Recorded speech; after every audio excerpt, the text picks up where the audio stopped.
the imposter syndrome right now, how is that impacting you? Does it show up in your brain? Yeah, it's a daily struggle. It really is. It's one of those things where it takes so long to even create the awareness. And that's one of the things that I love so much about just being in the types of immersion classes that you guys do, and just having that different mindset to be aware of these things are going to happen, and then how am I going to attack them, as opposed to just kind of becoming a victim of the inevitable that's coming your way, where it's creating a different mindset, but it's still work. Yeah, I am absolutely horrible at maintaining positive thoughts and feelings in my brain, attacking anything.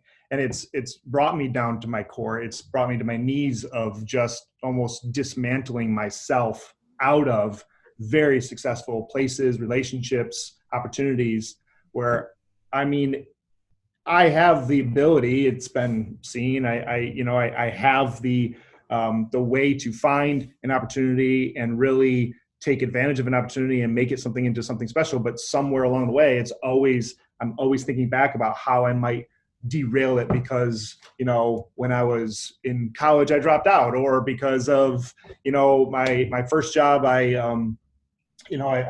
did a bad thing on a machine and cut my finger off. And so that, just something's going to happen that's going to derail me. And and then the next one, it's because of these things, I don't have a message, or I don't have a positive reinforcement, and learning to actually gain that positive reinforcement from myself has really put me in the place that I'm in right now, because I still have the feelings of, even leading up to this, right?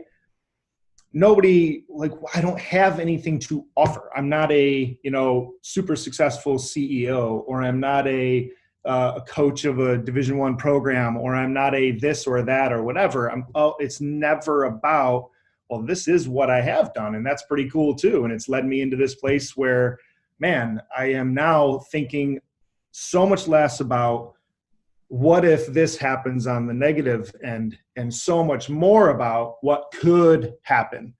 But that's a every single day thing. If I don't do it, I'm already derailing myself into those feelings.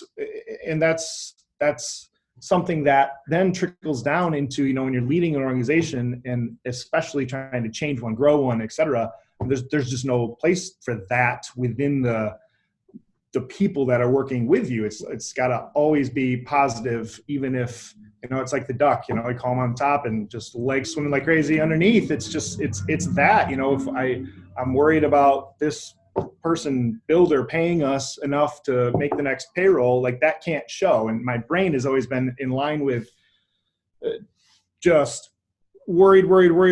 Is it going to happen? Is it going to happen? Is it going to happen? Because it hasn't happened before, or because I failed before. But the work that I'm doing now, and that is just creating so much immediate benefit emotionally, is, but what if it does happen?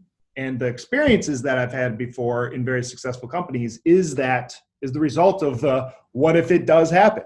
It can happen. It can be wonderful. It can provide a really, really, really neat organization for people to work at, or live through, or serve through.